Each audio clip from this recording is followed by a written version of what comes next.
Microphone. Woo!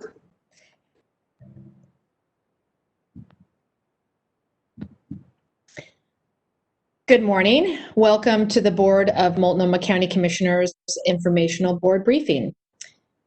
Today is the 1st of September. Can you believe it? In accordance with the declaration of emergency announced on March 11th and extended by the Board of County Commissioners on July 2nd, today's meeting is being held virtually.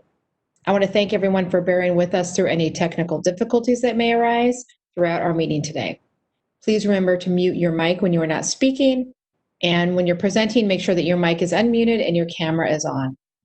I also ask presenters to remember that the public may be listening via telephone, so please state your name before responding to questions. Today's informational briefing is on COVID-19 response data and trends. Rachel Banks, would you please kick us off? My pleasure. Good morning, Chair. Good morning, Commissioners. It's a pleasure to be here with you today. My name is Rachel Banks. I use she, her, and hers, and I'm your Public Health Director. And I have the pleasure of being joined by Dr. Jennifer Vines and Dr. Ann Loeffler, who you'll get to meet in a little more detail as we move forward. Thank you, Marina. If you could go to the next slide. So as Chair Kafori said, this morning we're doing an informational briefing, and we want to, as always, update you all on the COVID-19 metrics, where we are, what we're seeing, as well as take some time to just showcase the tremendous work that the team here has been doing. We have tremendous folks in the Emergency Operations Center who are largely sometimes unseen, but very much appreciated. So we want to lift up that work, as well as clearly public health team and just folks really across the county that are continuing to work on this response. We're going to talk about school reopening metrics, and once again, the work that we've done to partner and assist school districts as they are navigating this unpredictable year, or as people sometimes say, it's unprecedented year. And then we really want folks to understand what we've seen in terms of holiday spikes and prepare for Labor Day. So with that, next slide, please. Thank you, Marina. So here's our epidemic curve. You've seen this time after time, and it shows the waves, if you will. For the past couple weeks, so the week of August 16th and August 23rd, you'll see that we are looking at plateauing. But I want to just be cautious and direct your eyes to the weeks following 5/31. So as I mentioned, we're going to be talking about holidays and really are concerned for the Labor Day holiday in terms of our case rates. And what you'll see if you look at 5/31 and then the week following that 6/7, you'll see a big spike. And then the following week, it continues to grow. If you similarly look at the week of 7/5, so the 4th of July there, and then look at the spike the next week of 7/12, you can really see what we've seen in terms of these spikes after social gatherings and our beloved summer holidays. Next slide, please. So to be more specific, and in terms of what those spikes actually mean and just how drastic those were, after Memorial Day, we saw an increase of 50% in COVID tests performed. So what we think that means is folks knew that they may have had interactions with folks who could have been exposed and or developing symptoms, and led to get to increased tests. Of those positive tests, we saw a 40% increase in positive tests, which is over 240% increase in COVID cases and hospitalizations. So once again, massive increases after Memorial Day that then took our curve up the hill, as you saw in the last slide. After the 4th of July, similarly, we saw a 25% increase in COVID tests performed. Similarly, 40% increase in the positive tests, and then a 58% increase in COVID cases, and a 20% increase in hospitalizations. So that's not just, when we look at the increase in hospitalizations, what that tells us is it's not just about having more tests. So it's not just a matter of, well, you have more cases because more people were tested. We think that hospitalization rate shows you, regardless if folks were tested or not, if their symptoms were severe enough to land them in the hospital. That's why we pay close attention to that measure as well. Next slide, please. So, no surprise, we have upcoming holiday considerations for you all as the board. We hope that you will push these messages out on your platforms. Of course, all of us employees want to be following these with our families, and of course want the public and the media to know as well. We are, it would be great as many of these as you could do, but if every family could commit to at least one additional precaution this Labor Day, we think that would really help in terms of our cases. And here are some ideas. A virtual gathering. I was on a virtual baby shower, which was this weekend, and it was phenomenal. And in fact, there was many more people at the baby shower than could have attended because there were people from Spain and Seattle and California and Hawaii. So you can actually go even bigger with a virtual gathering. So consider doing that. If you're having folks at your home or your apartment or gathering in some outdoor space, keeping it entirely outdoors, still remaining 6 feet physically distanced from each other. In terms of, as we're learning more about the spread, adding a fan, just more and better ventilation is always helpful, even outside. And getting your loved ones in the practice of putting on masks if they're coming indoors, even if that's just to grab a spoon for the potato salad or go to the restroom. Make those agreements with folks that, yeah, we're going to have you over, we're going to do outdoors, but if you do pop indoors, we need you to wear a mask. And then, have these conversations with your friends and loved ones about how Labor Day is going to look different for you this year. Next slide. So in terms of what we're seeing with the race and ethnicity among individuals tested, you can see here's our standard slide. The majority of folks identifying as white. There's still a large amount of unknown is missing. That continues to be something that we want to make sure that providers are asking folks their race and ethnicity. We have a small number. It's actually not detectable in this last week in terms of refused. But then the orange is Native Hawaiian or Pacific Islander. The turquoise there is multiracial, yellow, black, red, or pink maybe on your slide. Darker pink is Asian, and then the blue is American Indian and Alaska Native. Next slide. And then hospitalization, similarly, you can see how the trend over time has varied. And once again, the spikes that we've seen after the holidays that I mentioned before. And then here's a similar race and ethnicity breakdown with the same colors for designated race and ethnicity. And with that, unless there are questions, I'm going to pass it over to Dr. Jennifer Vines. Great. I think we'll go through and see if there's questions, Rachel. We're going to start with, so Commissioner Myron is out today, but we'll start with Commissioner Stegman. Thank you, Chair. Thank you, Rachel.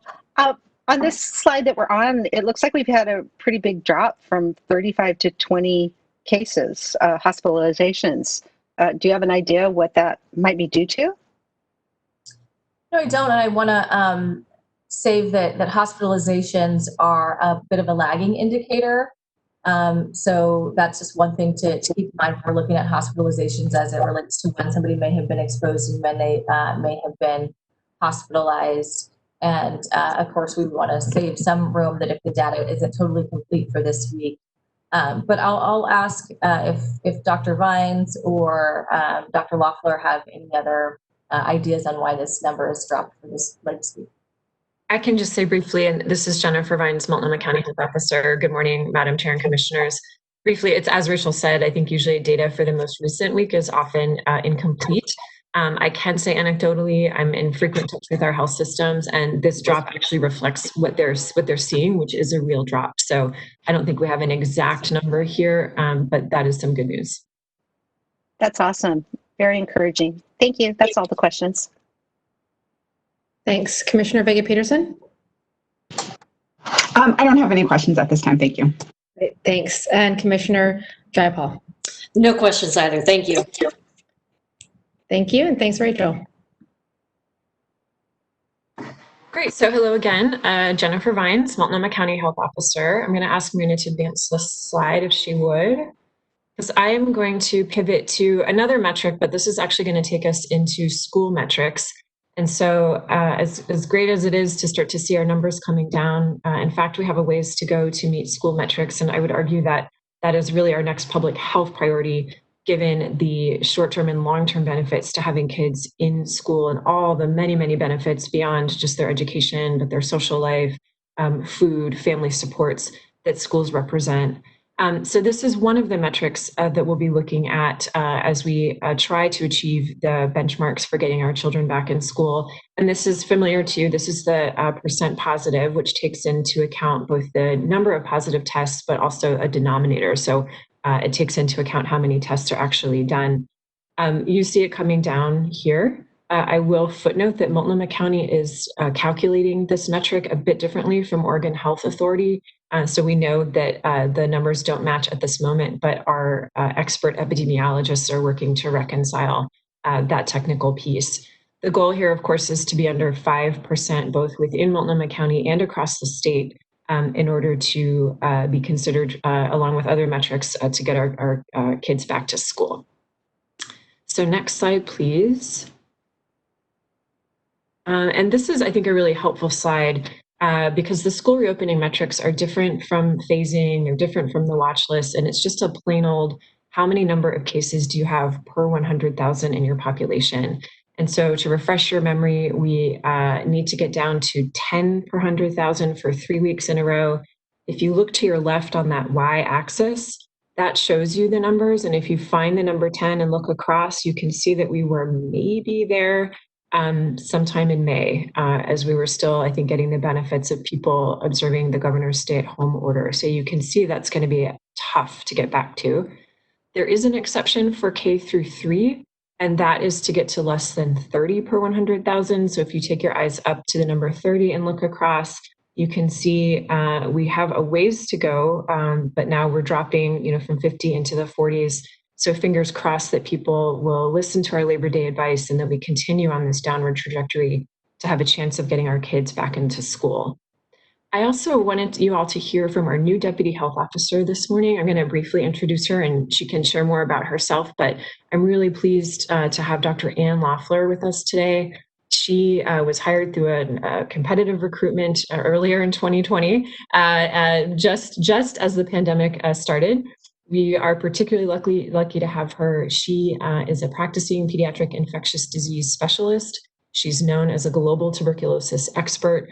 She has many years connecting with families from all different cultures to get their children successfully treated for tuberculosis. And she's actually known for being able to take almost any topic, read about it, learn about it, and turn it into practical advice. So I can summarize Dr. Loeffler, and she'll let you know that you can call her Ann, but I will summarize my feelings for her as saying, if my child were sick, she is the one I would want in charge of his care. So with that, I'm going to turn it over to Dr. Loeffler, who very helpfully has been part of a team working on the school reopening components, which has been a lot of work and a lot of reviewing plans and a lot of communication with our schools and school districts. So with that, please meet Dr. Ann Loeffler.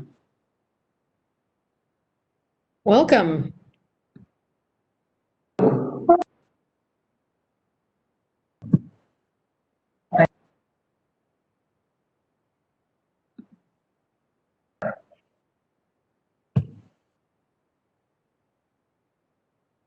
I think you're on mute.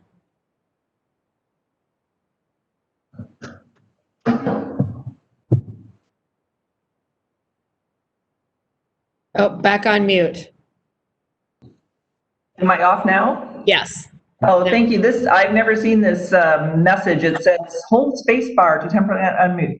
Anyway, I apologize. Thank you for that introduction, Dr. Vines. Thank you for having me, Madam Commissioner, and the board. I'm thrilled to be part of the team. I'm honored that I was chosen, and there's a lot of work to do, which I'm thrilled about. So as Jen said, I'm a pediatric infectious disease doctor by training, but I've worked in tuberculosis my whole career, including, in addition to pediatrics, especially interest in drug-resistant tuberculosis And I've been lucky enough to travel extensively and teach on this subject as well as others. So I've been working part-time with our team since April and then full-time starting in August, and am just amazed every day at the talent and the dedication at all levels of all specialties, just truly amazing.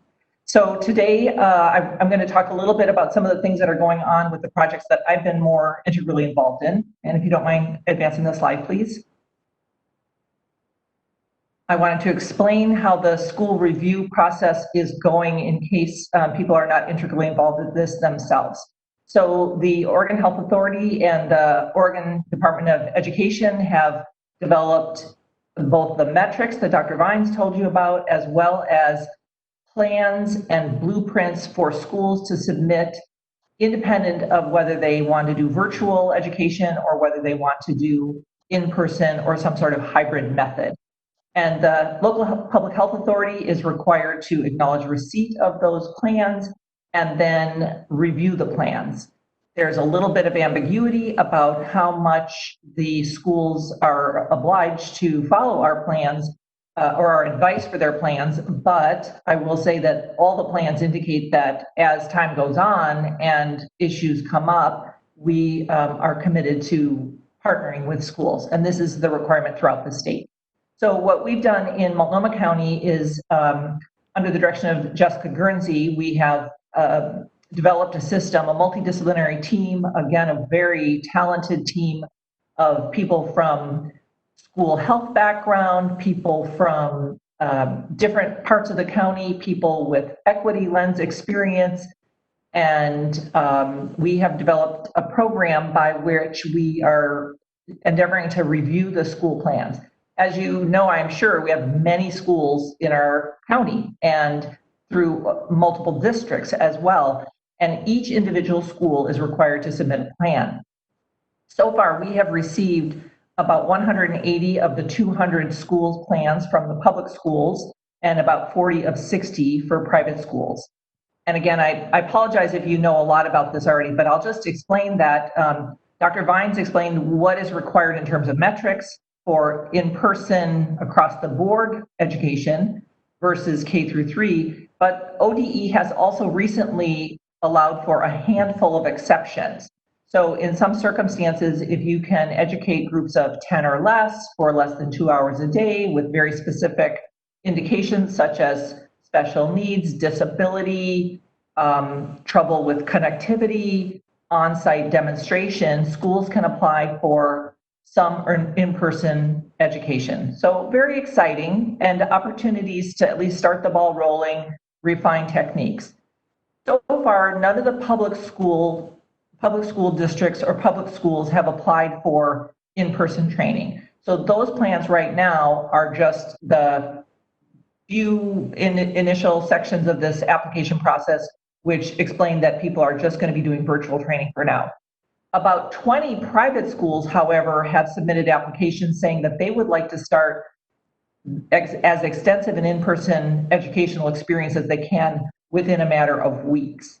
And then others are asking for a hybrid model.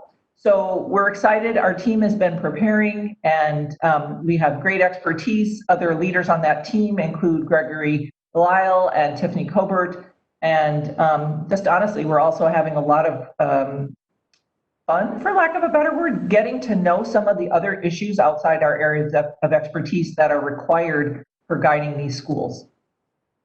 Next slide, please.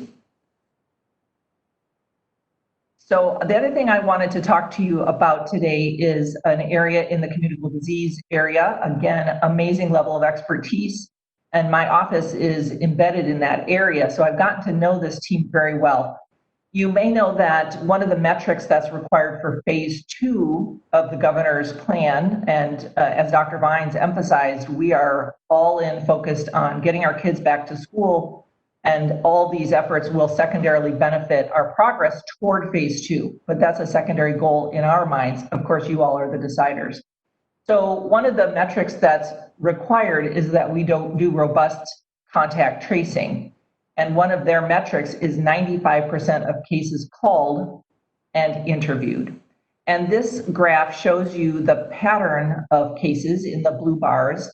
And then in the yellow line on top of the blue bars is the number of cases called within 24 hours of confirmation of the test. And our team works 7 days a week. If you are in the office on those days, you will see at least a couple people. If you need to call someone to help you with an on-call issue over the weekend, people email you back even if they're not sitting in the office rapidly. So you can see that we are enjoying more than 90% or roughly 90% right now of cases called within 24 hours of the case confirmation, AKA a lab result coming to us. And what we're noticing is that we're struggling a little bit with people either being willing to talk to our contact tracers despite using a very prescriptive script, or not calling us back. So our team, again, is very talented. We've hired a lot of new contact tracers who are very well supported, but you can see in the red line that there is a gap between the people called and the people successfully interviewed, and perhaps that gap is even increasing a bit. So another message that we'd like to share with the public and through you is we need everyone to be all in on this. And even though it's not comfortable to share the names or the phone numbers, the contact information of people who you have spent more than 15 minutes, less than 6 feet apart, it is in their best interest in terms of their health, and also the best interest of our whole community. And again, our short-term goal is getting those kids back to school. And this is what it's going to take. It's going to take not just the masks, not the 6-foot distancing, not just the avoiding of social gatherings that are big and with people you haven't seen for a while, but it's also going to take this collaboration with people who are known to be positive in finding their contacts and in asking them to stay home for the 14 days, get tested if we can test them so we can take the next step. So again, I just wanted to tout the successes of our team and explain why in some cases it looks like we're struggling, but I can assure you they're working very hard at this, and we'll keep doing everything we can to get those calls out there and to use wording that is compelling to people in terms of the public health benefit. Next slide, please. And I think we turn it over to Chris Voss. Thank you. And if you wouldn't mind staying on for a few minutes to see if we have some questions from our board. We'll start with Commissioner Jayapal. Thank you, Chair. Thank you, Anne, and welcome. It's great to see and hear from you. I had a question about that school exception that you mentioned for, it sounds like groups of kids who are facing barriers, that there can be these small groups. I know that your role, perhaps the county's role in general, is advocating and paying attention to the public health consequences. And so this may be a question more for Jessica, but have we been doing any advocacy either with school districts or with the state around making sure that exception is used and or broadening it? And the reason for the question is, we know that summer learning gaps are a real thing. We know that in particular kids who are already facing barriers, the kids who have the resources will be okay. The ones who don't are going to come out of this in even worse shape than they were when they went in. And so it seems to me that it's important for public schools to use that exception if they can safely do it. And it seems to me that there might be additional groups that we'd want to add to that list of exceptions. So, families where both parents are working and can't be home to monitor. We can go on with that. So can anyone talk about that, about the educational policy piece and where we're advocating around that? And do you want me to pop in on that? To take over, but I will tell you that the exception is broader than I mentioned. The wording says something like not isolated to. And in terms of both parents working, this is very tricky because these are 2-hour slots that kids are allowed to. So 2 parents working is actually going to be very difficult. And the reason I want to turn it over to Rachel is because she's actually on the governor's board and has the ear of the people who are making these types of decisions. Great. Thanks, Anne. And yeah, great question. From from the conversations of the governor's Healthy Schools Reopening Task Force, the intent of that exception is to be very broad. So it includes things like assessment purposes for folks who need additional learning support.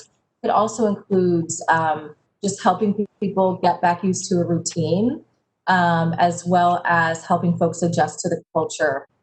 So it is meant to be really broad and cover a lot of circumstances. As Anne mentioned, it is at this point in 2-hour blocks, as schools are trying to juggle the public health messaging as well as the academic impacts. And so I will say that the conversations on the Healthy Schools Reopening Task Force from the governor's office have been extremely comprehensive, extremely rooted in equity. I've been so impressed with really the centering of equity and focusing on students' color, students with disabilities, and really just the various challenges that our kiddos have across the state, from being in rural environments to the unique challenges that we have here in the metro area. So I anticipate those conversations, will continue to happen. But once again, I've been extremely impressed that every time, we raise a concern or a question about equity, the Oregon Department of Education, the governor's office, and the Oregon Health Authority, kind of come back the next meeting and make tweaks to the guidance that really address those considerations. That's great to hear, Rachel. Thank you. And so the fact that to date, none of the public schools have applied to use that exception, I assume means they're working on it, and we anticipate that they're developing plans. That's what we understand. We understand that there are a number of schools who are heading in that direction. This new allowance is actually pretty recent, and so people have really had to pivot to make these plans, but we understand that people are definitely moving in that direction and want to be able to make that work while keeping everyone safe. I can't speak for the schools individually, but I will tell you from my community of providers, people are very excited to learn what we can from the schools that have started early. The places where kids have been back in school for a month. So we're thinking we'll actually, take advantage a little bit of what people have learned. It seems like definitely the middle school, high schoolers are much more likely to transmit the virus if they're infected. The littlest kids seem to be less so, and that's also true in my favorite disease, tuberculosis. So there's some, common sense around it. So again, that's what we understand, that people are trying to work in that direction to take advantage of this newer allowance, but we think it'll take a little bit of time in the bigger systems. Yeah, got it. Thank you very much. Thank you. So now we have favorite diseases too. That's exciting. Okay, Commissioner Vega Peterson, did you have a question? I do. Thank you, Chair. Thanks for the presentation, and welcome. It's great to have you here and be a part of the team, because I know that everybody is very grateful to have you here, taking on some of the mountain of work that that we have around COVID. And it's been in this briefing on the schools has been really helpful. I think we're all, we all want to, schools are looking for information and guidance on how they can best open and safely open at the same time that they're serving the students, especially, as Commissioner Jayapal had said, students who are, really most at risk for falling behind and not having access to some of the online tools. And I will say that for me, hearing what we're doing in terms of the trends with testing, hospitalization rates, positivity rates, like all of that is such good good directions that we're going right now, and we definitely don't want to mess that up over the Labor Day weekend, because it is keeping kids out of school. I think the more that we have those trends reversed. But I agree that, really our first priority does have to be getting kids back into school, and the phase 2 stuff is obviously a place where we want to go to, but our very first and highest priority has to be how we can safely get kids back in school. And as Dr. Fine says, both of the actions all the actions we take actually go to both those ends. A question I have, and it's not related to school, but it is something that there's a conversation happening in my district about this. We have such really wonderful information about race and ethnicity for who has COVID, and even the testing here in Multnomah County. I know it's been harder to get that type of detail around the testing statewide. Have we been tracking at all or have any way to track how, how we're seeing levels of transmissions or testing rates around people experiencing houselessness at all? I didn't know. I mean, we did such great work in trying to do social distancing very early and getting people into hotel rooms as necessary, which I think has been great. But I just didn't know if there had been any, look since then in terms of how that community is being impacted by COVID. Yeah, and that's a really interesting situation. I would say for myself and others, we are shocked that there are so few cases. So really, it's in the 30s, the total number of people who have been labeled as houseless, worst condition in the last 12 months that are that have been tested positive. And in terms of your comment about the hospitalizations, we see that downward trend. Part of that, probably most of it, is what Dr. Ryan said, is that the hospitalizations are always going to lag. It's always going to be a week or two into your symptoms, and that may be a good spell after your test is positive before you're going to wind up in the hospital. And another piece of it is the age. So the average age of our SARS-CoV-2 positive patient has plummeted as the first 30-somethings and then 20-somethings and then teenagers started mingling more and spreading it among themselves. And while anyone can have a terrible outcome from this virus, if you're over 65, you have a 90-fold likelihood of being hospitalized. So the younger people, the weight, when the pandemic goes toward the younger age group, we're going to have fewer hospitalizations and fewer deaths. And back to the homeless situation, I know that there are elderly homeless or people experiencing homelessness, but there's a lot of people that are a bit younger. And so maybe if those people have a milder illness, they're not going to seek care and they're not going to wind up in the hospital. So I think some of the houseless situation with the numbers looking so extremely low is related to testing. And part of that is related to being younger and being less ill. Having said that, we have done so much work. We have opened up OCC. We have had the voluntary isolation motels available. Other organizations have partnered to have these other sort of protective hotel situations that are not for sick people. So the community as a whole and supported by the health department have done a lot to protect that community. Thank you. Do you know if there's any work being done to people who are still experiencing houselessness, like who are on the streets, who aren't in the shelters yet, or groups? And I think we were briefed about this, but it's been a while. I didn't know if that work was still happening in terms of, community health workers going out to speak with people out who might be outside.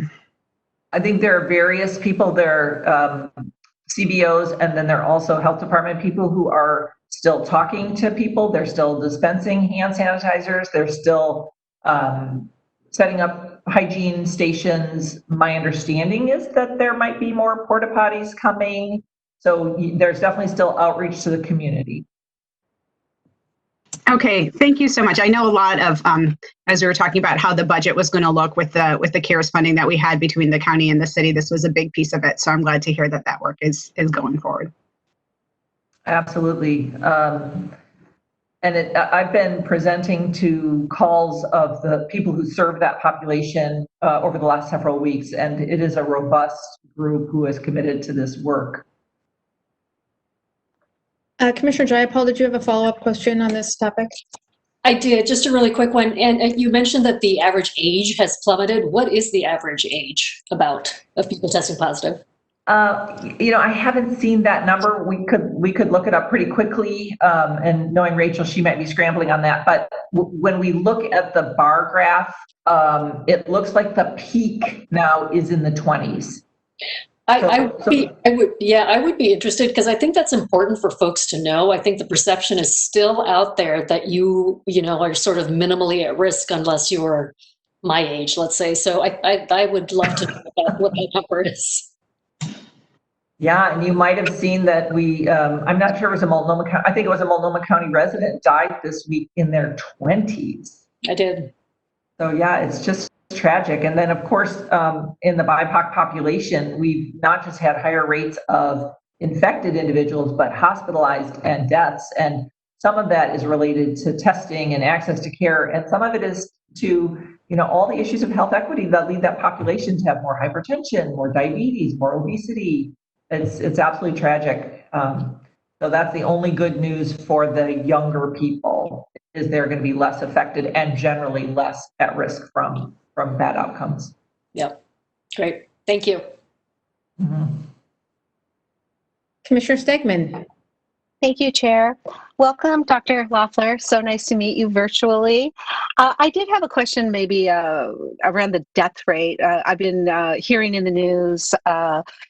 If you could maybe explain to me, like, how is someone determined as far as the cause of death when somebody, if they've died from COVID, when they have other related illnesses? Could you just talk about, like, I'm not sure how all of that gets assigned. And if you could just maybe explain that to me, I think it'd be helpful for the public and for me to understand that better. Yeah, thank you. And if you're ever comfortable calling me Ann, I'd welcome it. But I know some people are always more comfortable. And some people go with Dr. Ann. So it's a little bit of a compromise, whatever you're comfortable with.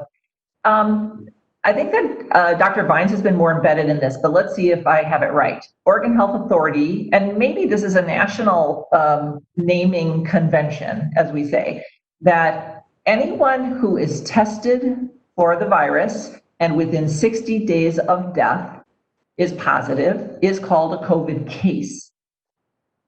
And let's say you die of something else. Let's say you're a coroner case or ME case, and it's determined that you died of a heart attack. Your death certificate will say cause of death, but it will also list the infection. And they may even call it COVID, which of course, COVID is the name of the disease.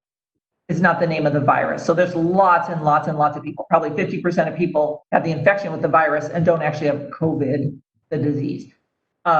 So what winds up happening is there's a lot of people who are called a COVID case who have expired, and that goes into the state statistics. That's what's fed to the CDC.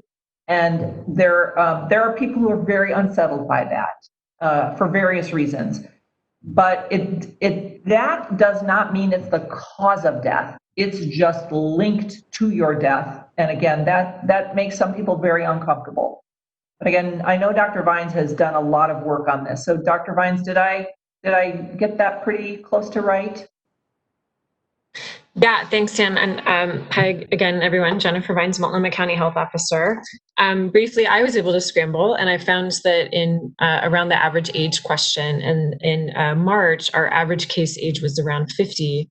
By July, the average age had dropped to early 30s. And I don't know that we've recalculated an average age, but we certainly could do that and bring that back. I think Ann's description of the definition of a COVID death is basically correct. I don't have the details at my fingertips, but the point there is that it's a national standard of who is considered to have died from COVID.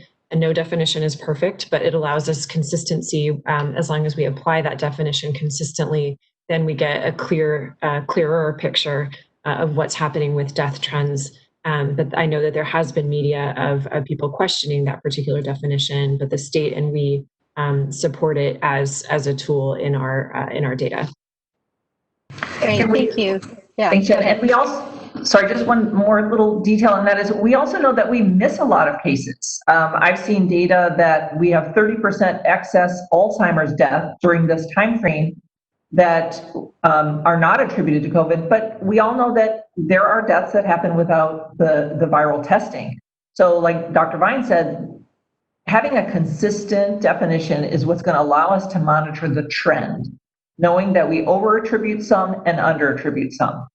So I am very sad when it hurts people. I would add to that point that Ann just made, that's one of the concerns we hear from BIPOC communities is actually under testing. And so we've done some analysis looking at comparing deaths, overall deaths, as well as COVID-related deaths, and then looking at other things that could be linked, other respiratory issues, other heart disease as well. So I think there's there's definitely concerns on both sides, and we've done that additional analysis to respond to some of our BIPOC communities that may question, that seem anecdotally like they are seeing people die that they wouldn't expect to die in their community, and wondering, did this COVID related death get missed? Thank you so much. That's really helpful. I mean, I think the important thing is that we're all kind of using the same baseline. It may be an undercount or an overcount, knowing that there's no perfect way to know this data, but knowing that we're using the same guidelines is probably the best that we can do. So thank you. I appreciate you explaining that. Thank you. Thank you, commissioners, and thank you, panelists. I see we still have more to go, however, with Chris Voss, Emergency Management Director. Good morning, Chris Voss, Director of Emergency Management, he, him. And I always we end this with sort of a short update on PPE. And so I have just first some numbers for you. And much like the data we get from the state about cases, I just want to say that the last week, that week of 8/22 to 8/28, as you look at sort of some of these numbers, that sometimes lags. So sometimes you'll see those numbers change slightly. But you can see overall a slight, reduction in sort of the amount of PPE that is being requested that we are disseminating. There's probably one other important note. Obviously, we have more items of PPE and that we sort of disseminate. These are sort of were our three most requested early on. But I want to say that the 1 gallon hand sanitizer, remember early on, we were getting just gallon jugs from the state. So that's all we could really hand out to folks, and they were using it to sort of replenish. But lately we've been getting a lot more smaller bottles from the state, which is really what organizations prefer anyway. And so we actually probably hand out a lot more hand sanitizer. I don't know the exact numbers, but we are handing out a lot more 8-ounce and 16-ounce hand sanitizers than we are gallons now. The gallons are refilling, but I just want to let you know that this is only a small snapshot. Because there's, give you one other number that I think is sort of, face coverings is kind of what we go through the quickest. And so those procedural masks or the decertified KN95s, I was looking at numbers and you could see sort of our weekly totals, but in the last 10 weeks, we've gone through, handed out about 900,000 masks just in that category to give you sort of some numbers. And we still have in-house a little over about 850,000 or so. And we also asked for the state, so some of that is replenished, but overall our numbers have gone down. But I wanted to give you sort of a broad breadth of what it looks like over the last 10 or so weeks. And next slide, please. This is and this slide is where we highlight a little bit about who's been requesting and been getting most of our supplies. And so obviously we continue to focus on the BIPOC, people over 65, people with pre-existing health conditions. And then you can see that red wedge, which is the congregate housing sites. And I think there was a question about, supporting people that are experiencing homelessness. And so our congregate housing sites actually includes both people in our shelters as well as masks that are being disseminated in the field. And I think because that question was asked earlier, I'll say that red wedge was a lot smaller back in March. And so it's very much grown. And so we know that we are disseminating a lot more masks to support those communities than we had even just a few months ago. And so that has certainly been a shift for a target group that we know is of concern, and we have supplies to sort of help them. And I think you'll see that probably, I think the smallest wedge now is actually healthcare providers, which is a good sign, because then we know that PPE supply chain continues to sort of improve and get better. And those organizations, while that early on was the largest wedge, now it is the smallest wedge. And so that's a good sign for us all. So any questions for myself? Commissioner Stegman, how about you? We'll start with you this time. Do you have questions for Chris about Thank you, Chair. No questions, Chris. Just wanted to thank you. I know that the EOC has been so great at getting some face coverings to our parent group at the CHI, the Community Healing Initiative, as well as to many of our Rockwood and East County partners. So I just really appreciate all the work that you're doing to make sure that people are safe out here in East County. Great, thank you. Commissioner Vega-Peterson? No questions, but thank you, Chris, for highlighting the face coverings that are being given out to the houseless population. I appreciate that. And Commissioner Jayapal? No questions. Thank you, Chris. Thanks, Chris. Great, thank you.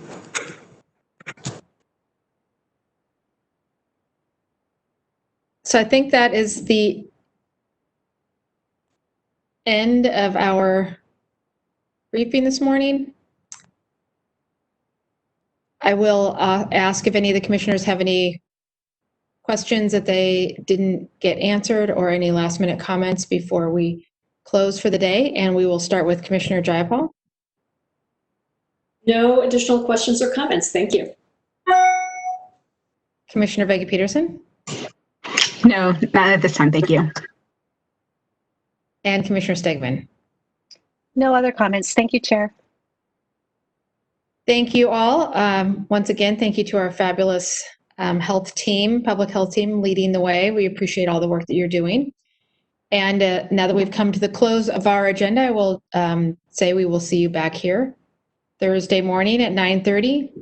Back here, meeting wherever you are at this moment or wherever you choose to be, back here in virtual land. We will see you at 9:30 on Thursday morning for our regularly scheduled board meeting. Thanks, everyone. Stay safe. Thank you.